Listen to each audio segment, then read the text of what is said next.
So I think when we're talking about building a budget PC, there are a couple processors that come to mind, and probably why you clicked on this video is because the two that I happen to have right here next to me tend to be some of the most budget-friendly, kind of kings of that price range CPUs.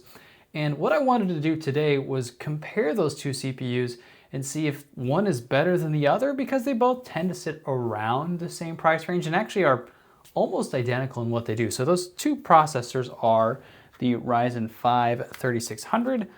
Hopefully you guys can see that okay. And then we also have a Ryzen 5 5500. Now, as I mentioned, they're both almost identical. They both are 6-core 12-thread, 3.6 gigahertz. So all this math stuff I really don't understand or know, but that's what they are. And then the major difference where people claim there's an absolute difference between the two is the amount of L3 cache. So the 3600 has 32 megabytes, whereas the Ryzen 5 5500, even though it's newer, only has 16, which apparently for a dummy like me, basically in layman's terms, what it means is that L3 cache allows your CPU to access things a little quicker than your RAM does. So it's supposed to have an impact on your gaming performance. So ideally, you would think the Ryzen 5 5500 is newer, it should be faster, but then you throw in the L3 cache, and apparently in gaming, that's really important. So perhaps it's slower. It's far too scientific for me to understand, but what I can do is pair both of them with the 3060 Ti, which is pretty much the spot where most people are at, or either 3060 or 3060 Ti, kind of on those budget PCs, and play some games on them. So that's what I'm gonna do. I'm going to be playing 3 different games today with both the CPUs. We're going to be doing Crimson Desert just because it's super popular. We'll kind of get an idea of how it runs on some budget CPUs. And then we're also going to be playing Counter-Strike 2. It's a free game. It's relatively CPU demanding, and I think it's still pretty popular these days, even though it's a little older. And then we're going to do a throwback to a game that I loved and one of my most played games ever, PlayerUnknown Battleground, otherwise known as PUBG. I love that game. I don't know if it's as popular these days, but I still enjoy it. So what we're gonna be doing is just taking kind of a look at the gameplay between the two. I am going to try and put a chart in this one for you guys, unlocking that one. Don't know if it'll be in the future ones, but I'm gonna try it for this video, and we're gonna compare how the two perform based on, FPS. I'm gonna try to get the 1% lows in there too to see if there's a dip in that. I think there's supposed to be perhaps more of that with the 3600. Don't quote me on that. And we're just really gonna get a feel for the gameplay. So I always try to give you guys my anecdotal experience. Is there motion blur, lag? I don't expect any of that to come about because we're gonna be playing on a 1080p monitor, but who knows? I have been very surprised by things before. In fact, the video I did yesterday was what I do. Oh, I did this 3060 Ti on all AAA games, and I did it on a 1440p monitor, and we tested on the 5500 and the 9600X, and actually on the 9600X, there were more 1% lows in Space Marine 2 than the 5500, which is probably user error, but who knows? So anyway, let's go ahead. I will stop rambling, and let's go ahead and jump into those games and see how it performs. We're gonna start with the 3600 and then move up to the 5500. All right, you guys, you would be really proud of me because I am actually figuring out how to benchmark and have the FPS and 1% lows and all that. So we'll see how consistent I am with it on the channel, but we do have the Ryzen 5 3600 paired with the 3060 Ti in Crimson Desert now, so we're gonna go ahead and start the benchmark. I'm gonna give you guys like my visual description, how I feel it's running, how it's performing. You can see the FPS up here, how much we're using the CPU. We are on a stock cooler. Both of these run okay with the stock cooler, but I imagine if we run on an aftermarket cooler, it would run a lot better. So it's running really smooth. We're in a city where, in my experience, cities tend to be really CPU demanding. What are these dudes? They tend to put a lot more pressure on the CPU, and your FPS will usually drop, from my experience at least, and watching other people and things like that. But we're getting up to 60 FPS. Sometimes it's dropping down to that 36. So I genuinely am curious, if we're gonna notice a massive difference, and I will try to just stay in the city when we do it as well with the 5500 because I don't want to put in too many variables. So yeah, really interesting. Also, I watched a video this morning on the Crimson Desert like analysis by this guy named Vex. You guys have probably heard of him on YouTube. He's pretty big.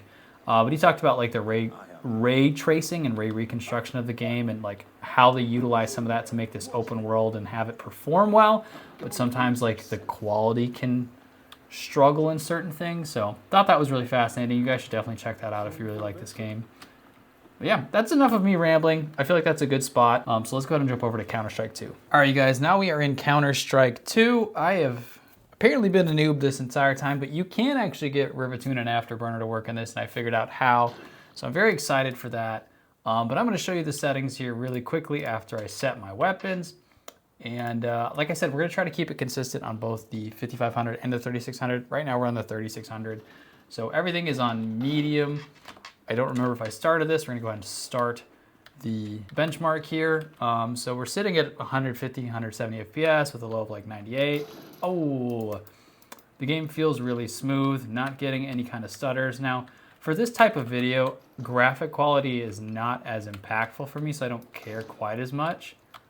So I won't be commenting on that quite as often as some of the other things. Yeah, pretty smooth experience so far. I am not having any kind of bad lows. CPU temperature is sitting pretty good even with the stock cooler. I mean, to be fair, this isn't the guy got shot. Oh wait, I shot him. He got hit before I shot him. This isn't the most demanding game, but this 3600 is still proving well. I'm sure I could run it even lower or tinker some setting somewhere, but this seems to be pretty positive for me. Good experience, definitely playable. I haven't had any issues so far, so I think that's probably good enough for us. We will call it there. We're gonna get swapped over to PUBG. Ooh, I'm excited for that one. Let's go to PUBG. All right, you guys, we are now in PUBG. I wanna give you a little lore as I show you the settings here of my personal history in this. Do I have VSync off on this? Let me make sure there's not anything that's gonna be capping me, right? No, unlimited, okay. I'm gonna leave everything on medium on this and on the other one. So I wanna give you guys a little bit of lore here as we kind of run through this game. So my love of PUBG started when it first came out. So I was big into League of Legends and StarCraft 2 at the time. I think I was really competitive, like not really competitive, but I wasn't bad. Also, we're in solo squads because I want to make sure we get actual action for you guys. So hopefully I don't just completely die right away. But I was playing like StarCraft 2, League of Legends, was relatively ranked high in StarCraft 2. League of Legends, I never got that good. But PUBG came out and I started watching guys like Summit 1G. I forget who some of the other guys were. Shroud was massive back then. I loved watching Shroud. But the game, I just fell in love with it. And the PC I had could not run it. I bought the game for like 40 bucks. Dang, there's no one here. Okay, we're gonna have to go into the city over there. This might be a tangent. You guys might not care. You might click off here. I don't know. Wow, we're getting down to 22 FPS. But anyway, so I had a PC that basically when I was looking down like this, I could kind of move and see things. But as soon as I looked up, it got really blurry. Like the 21 FPS that you're seeing as the low there would have been like the highest I was getting. So it was a really bad experience, and I had to play this game. Like I wanted to stream it. That was kind of my initial dream, was to be a massive streamer, and silly me, what a silly dream I had there. But it was a thing that I really wanted to do, and the PC that I had could not run the game. I was never gonna get a win. This was back when like people would get nervous about, wait, is that a mini? I'd rather have a mini. This is back when people would like get nervous about the game, and you know, a win actually mattered, meant something. All right, where did I mark that? So I had a PC that couldn't run it, and in my noobness, I really didn't know a lot about PCs at the time. I looked online, I was like, to get better performance, you just need to go buy some more RAM. You need to buy better RAM. So I went to Best Buy, not knowing what I was doing, bought the only kind of RAM I could really find there, which was probably way overpriced, and put it in the PC, and it barely ran the game any better, but it ran it well enough that I could get like 4th place sometimes, and like in the end game I would just lag too much and I couldn't win. But anyway, some PUBG lore. I'm gonna be quiet now until I get into some fighting, and we're gonna kind of look at the FPS there, because okay, so I still have yet to find anybody to fight, which is probably why this game has died down so much. But we got in the car and my FPS dipped a lot. So this game definitely eats CPUs alive, and I remember that being a problem back whenever I played it a lot. It's just always been really poorly optimized. Oh, we're getting shot at. All right, so this seems like we're doing relatively okay while we're back here and far away, but I don't know what it's gonna be like. So it is kind of playable, but I would not say this is great. So we're just gonna ride in and use our sweet M24 here and attempt to crash and burn. And we'll see what happens. I guess it'll be a really good indicator of like how well it's going to run in a very intense moment, because driving this car and trying to shoot at them is gonna be a big indicator of like how much it's gonna lag, or because those are the things that are really important. Like if you're competing. Oh. All right, let's see if we can fight this car coming up here. We'll see what kind of FPS we get. I want to fight them though, because I think that will help us. Is that a person? Did they stop?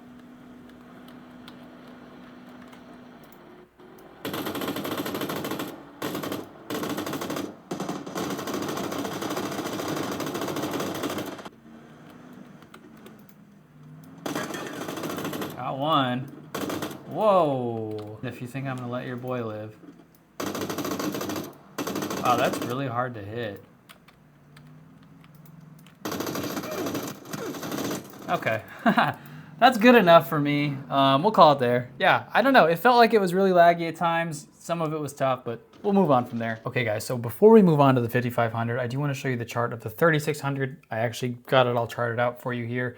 So the orange is the 1% low, green is the high, and then blue is the average. For me personally, PUBG felt relatively unplayable at that, to be like competitive if you were to try to play at a really gameable experience. I mean, 34 for PUBG was really bad. Counter-Strike felt really playable. And then Crimson Desert, the 36 on there really didn't feel bad. So I'm kind of thinking that perhaps this particular CPU, and we'll see it with the 5500 as well, are fine for like single player, maybe like less demanding games like Counter-Strike. But if you're going like PUBG, I'm curious about like Call of Duty, Battlefield, or Apex Legends, those games, how those run. But esports titles, and I imagine if we were playing something other than deathmatch, this could have been lower too. So let's go ahead and swap over to the 5500. I will put both the charts at the end as well, so we can compare them. All right, you guys, so now we have the 5500 loaded up. We are in Crimson Desert. We are going to continue to monitor the FPS. We'll take a look at the graph at the end to compare them. I'm thinking we are slightly higher. I think, I can't remember. Let me turn this down a little bit. Again, it also just depends on the time of the day of this game, because that really influences how it looks. But I think maybe it does look a little better here. But now, instead of just anecdotal evidence, we'll have some kind of scientific proof, I suppose, if you think about it that way. It's very responsive. I'm not getting like any massive drops. I think 32 might have been our bottom. 32 or 34, so we're having higher 1% lows. But yeah, this seems very smooth on this 5500. I don't remember like what kind of temperatures we were running at or anything like that. Didn't pay attention to that, so couldn't tell you there. Yeah, so this seems very playable. You'd have to get into deeper, further gameplay to know like if it gets bad. But this 55, 56, sometimes 60-ish FPS definitely seems playable. I imagine like once we start getting out of this city, like if I go further out here, it'll probably increase by quite a bit. Let me see. I just want to test this really quick to see how right or how wrong I am. Yeah, see, we're kind of bumping up to 70 FPS now. So yeah, when you're in the city, it's obviously going to be a lot more affected. Cool, that's enough for Crimson Desert. Let's go ahead and swap over to Counter-Strike 2. All right, guys, back in Counter-Strike on the 5500. We are still on medium. Let me go ahead and start our test here really quick. I don't remember what our highs were or what our lows were, but it seems like we might be a little lower. But again, we're on a different map, so this is... Wait, no, we were on this map, weren't we? No, we were on Dust 2. Wow, headshot that guy. I mean, it's still feeling very smooth. No complaints here. But yeah, 100.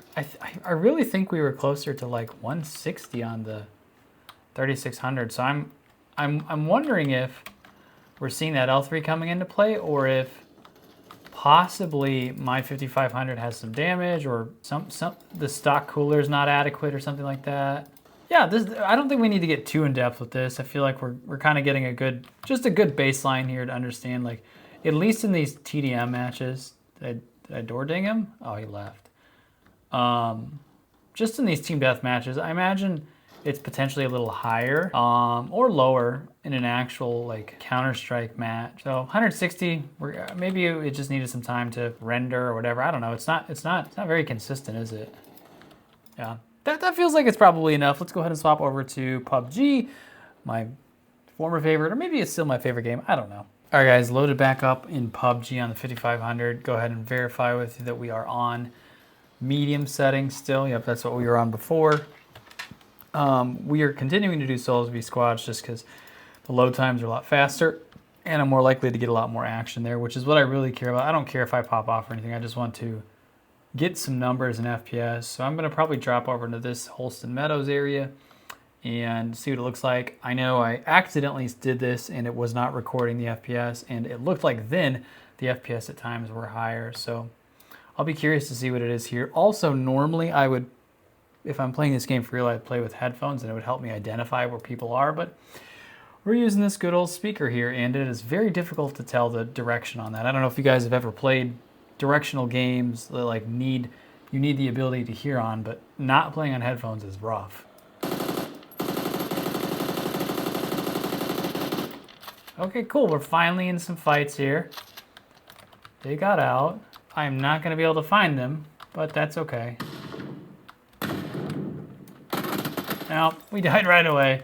Well, I guess we can call that good. I didn't get a lot of good gameplay out of it, but it'll tell us. So we'll call that. We'll pull up the charts and compare them, and then I'll get into the final convo of thoughts and what it all looks like. All right, you guys, so I thought I'd just show you this way instead of putting my face in there. But you can see here, so I have the chart listed as PUBG, PUBG, Counter-Strike, Counter-Strike, Crimson Desert, Crimson Desert.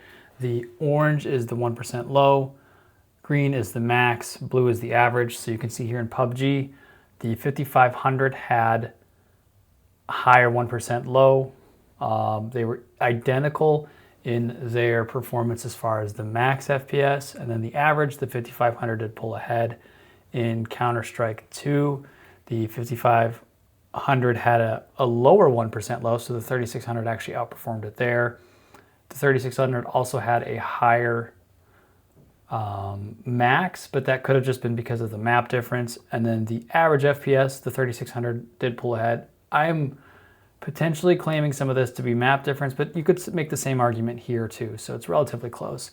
As far as Crimson Desert goes, there's actually a higher 1% low on the 5500, and then significantly higher max FPS in the same spot, so that was almost an identical test. And then the average was much higher on the 5500. So I am continuing to believe that the 5500 is probably stronger overall, at least based on these results. But let's go ahead and close it up. I'll give you guys my final thoughts. You can look at this for another second if you want to kind of digest it. Yeah, so I don't know that test really determined a whole lot. I mean, you guys saw the results. It's almost neck and neck, and maybe there are better games that I could have tested, or I should have tested more games. I'm not sure, but I didn't really see a difference. And where there were differences, you could probably contribute that to maybe I had some kind of user error. It was a different map. It wasn't the exact same thing. So, you know, who knows? But honestly, I would pick either one depending on the price. I think one of them is supposed to support PCIe 4. The other one only supports 3. I think the 3600 does PCIe 4, but in my experience, that also doesn't really matter that much. And if you're building a budget PC, you're probably building on a B450 instead of a B550 anyway. But I don't know. I'm just some guy on the internet. However, you know, I did find it interesting that it's basically the same chip. It pulls the same power wattage, and it got almost exactly the same results. So really, if it's my opinion you're asking, which maybe you aren't, I would just buy whichever one is cheaper is probably going to get the job done for you. And they both did capable things. I think they're probably going to struggle a little more with like esports titles because those are more CPU driven in my experience. But you can get away with single player stuff or things that maybe aren't so high impact and like need that immediate CPU performance. So I hope you guys have enjoyed this. If you have, consider checking out some of my other content. As I mentioned in all the other videos, I do have a newsletter where I will update you on the upcoming content for this channel. You will get to know things ahead of time, and you can influence it, so you can actually comment on that newsletter and let me know what games you'd like to see in videos, or perhaps like this one, if you would have liked me to have included specific other things that you wanted to know and see be tested in the 5500 versus 3600, you could have done that. So I'll have that link down below. Otherwise, as you go, guys, consider watching some of these other videos.